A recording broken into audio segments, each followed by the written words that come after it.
My name is Beatriz Garcia Nice with the Latin American Program. For Hispanic Heritage Month this year, I have the pleasure of having with us and interviewing Ambassador Liliana Ayalde.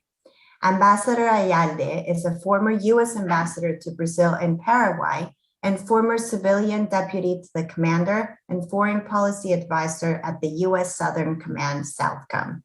Thank you so much, Ambassador, for being here with us.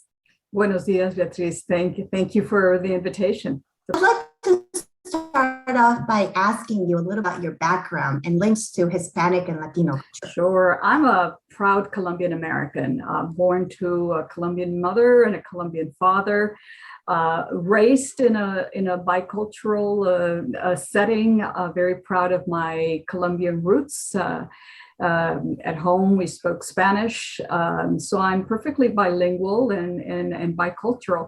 Actually, I would say that I'm trilingual because I also speak pretty good Portuguese, having lived there twice. So it's part of my my life. I've enjoyed the versatility of being a Latina and being able to see the world both professionally and personally from that very colorful, broader perspective.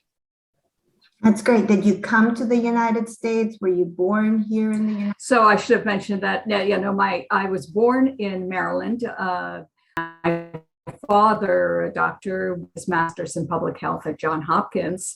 So I was born in Baltimore at the time and lived, we traveled a bit because of my dad's work early on, but then we settled back in Maryland as well and went to high school in Maryland, university and American University and Tulane. So, but considered Maryland my home until more recently when I have adopted Florida as my home residence.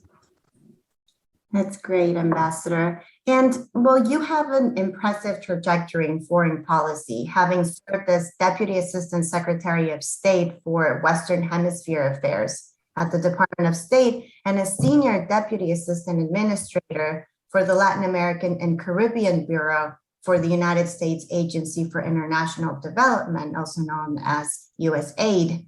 How is it being a Latina woman climbing the State Department ranks? Did you ever feel like your identity as a Latina played against you, or in fact, became one of your strengths? So let me start by saying that I first joined the Foreign Service as an intern in USAID through a competitive process. And at the time I entered, I never imagined that I'd have such a wonderful journey through the Foreign Service. So I don't consider that I climbed, but rather that it was based on my professional achievements. I loved my work. I worked hard, and it was based on those direct results that I believe I was noticed, and it was a recognition of those results that led me to a kind of an unusual career for Foreign Service officer. You know, I started with development, then went into state, and then of course I had that opportunity to serve in the command, which opened up my world to the military community. So it was rather than climbing, it was based on really being passionate about what I was doing. I do think that as it turns out, I focused on the Western Hemisphere and my Latina roots, my familiarity with the heritage, the culture, certainly speaking the language, understanding the nuances, being able to navigate the issues in a way that probably was more successful than somebody coming totally new to the environment, made me more effective and allowed me to see the issues and the challenges from different perspectives. And I do believe now, looking back, that probably that part of my Latina roots contributed to that. But it was a lot of hard work, but I enjoyed it. So it was I think a mix of having of being who I am, plus the passion of the work that I felt was professionally and personally rewarding. Absolutely. And Ambassador, you obviously served in Paraguay, in Brazil. Did you serve anywhere else other than Latin America? Yes, I served in Bangladesh, a very different country. It was actually at the beginning of my career, a wonderful opportunity as well. And it was a Muslim country. I tried to learn some of the language, at least to get by. Bengali, Bangla, but so I started my career serving on Asian issues, issue in the Asia Bureau, but pretty much after that, was recruited for Guatemala and stayed with most of my 38 years career was mostly in the Western Hemisphere, as it turns out. In fact, it was it was where I could be more effective, and that's the way it just worked out. Okay, very interesting that you started in Asia and then gradually moved on to Latin America. I want to touch upon the fact that you mentioned that you have obviously a lot of experience working in the military, correct? As an advisor to SOUTHCOM, among many other assignments that you had. And Latin women in leadership positions are hard to come by, and more so in the military. Minority representation is higher among female recruits than among male recruits in all services. And Hispanic men and women are overrepresented in the Marine Corps and underrepresented in the Air Force. Do you see a gradual change in military ranks that allow Latinos or Hispanics to reach those higher ranks? And what about Latin or Hispanic women? So yes, I had that amazing opportunity to serve with the commander as his senior policy advisor and the civilian deputy to the command. So I worked with his senior team and accompanied him to all the meetings, certainly his travels through the region. It was an amazing experience, and very often I found myself to be the only woman, certainly the only Hispanic, the only civilian.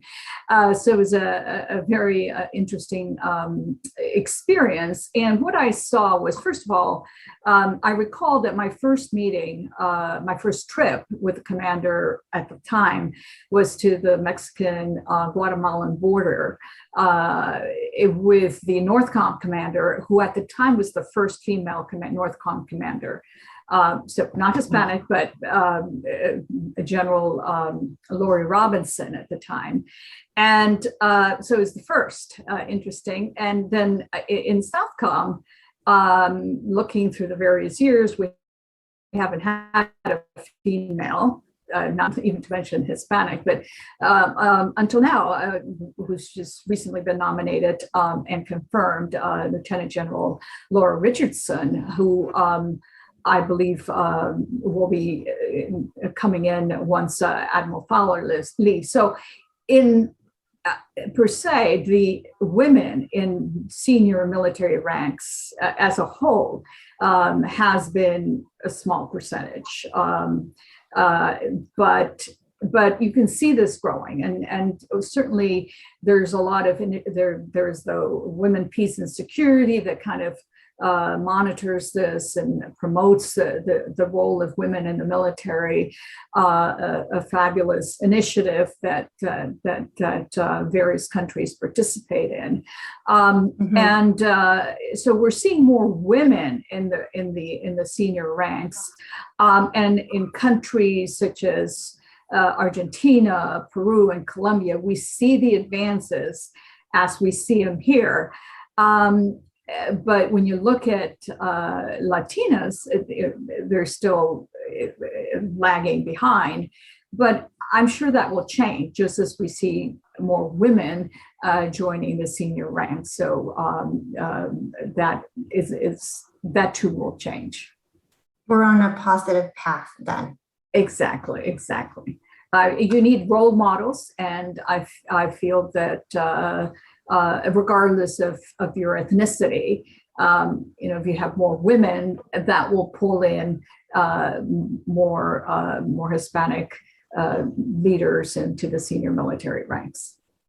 Absolutely, absolutely, Ambassador. And coming up on that, we are seeing, as you obviously know, a record number of migrants at the southern border requesting asylum, from Central Americans fleeing their countries to Haitians now as a consequence of a decade of climate change, corruption, and internal problems.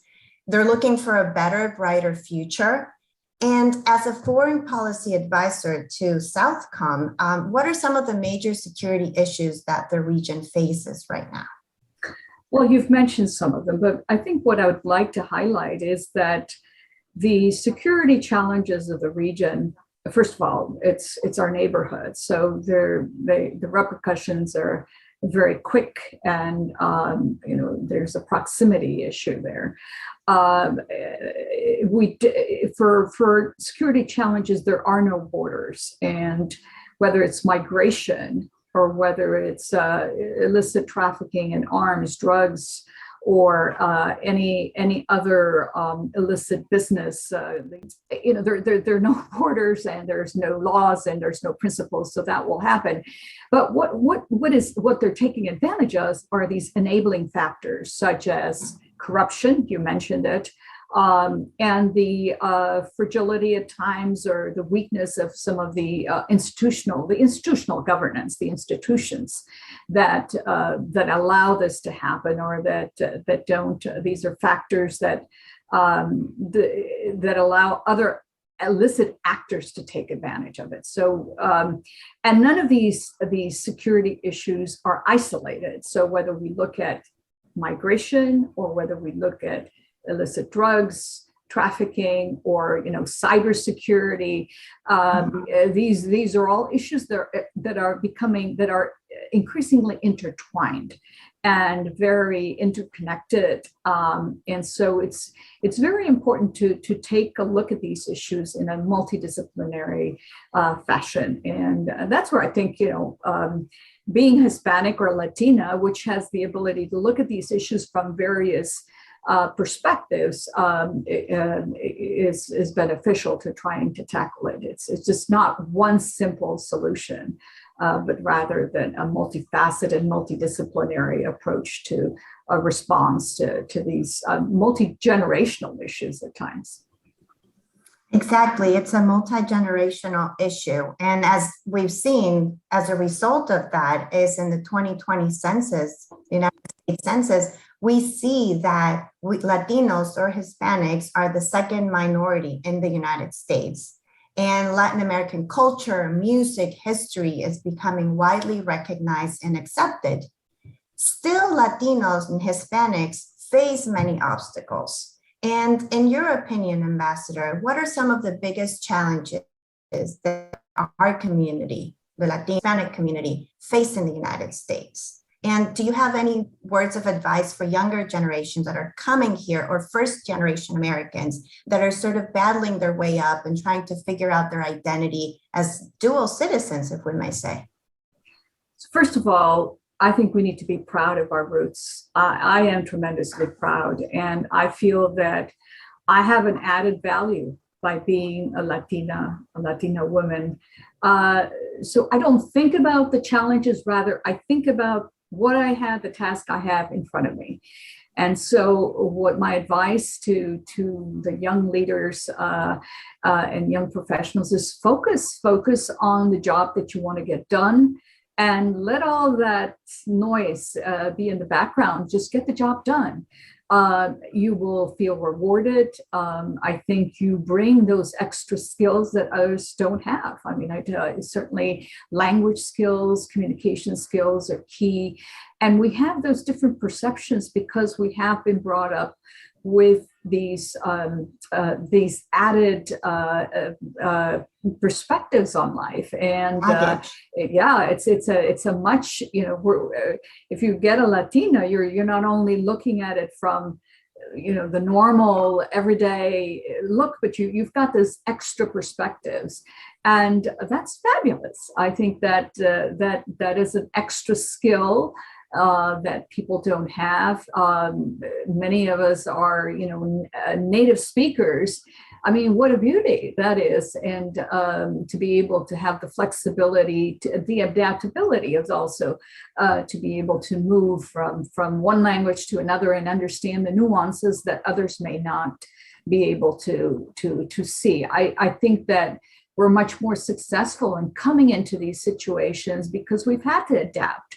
We've had to move in and kind of understand these different nuances and that navigating that reality with those different skills, I think, is a strength. So be proud of that and take advantage of those skills and that extra that added value of the heritage.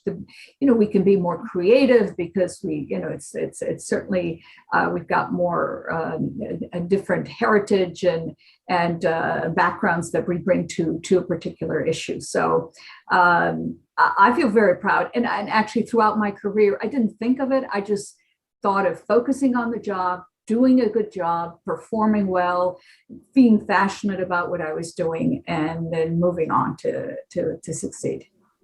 That is excellent advice, Ambassador. And well, just to finish off, I have to ask, last but not least, right? What is your favorite Latin dish or food? Do you have any? Can you tell us? I have many, but my favorite is my mother's empanadas. Empanadas, like chicken, beef. Chicken and beef. She makes both, but so I think they're empanadas. You have different types from all the region, but I think the ones that she makes are Colombian, so I like those.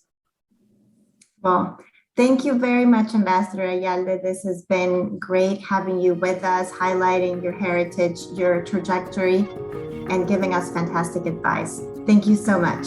Thank you, Beatriz. Happy Hispanic Heritage Month. Likewise, happy Hispanic Heritage Month.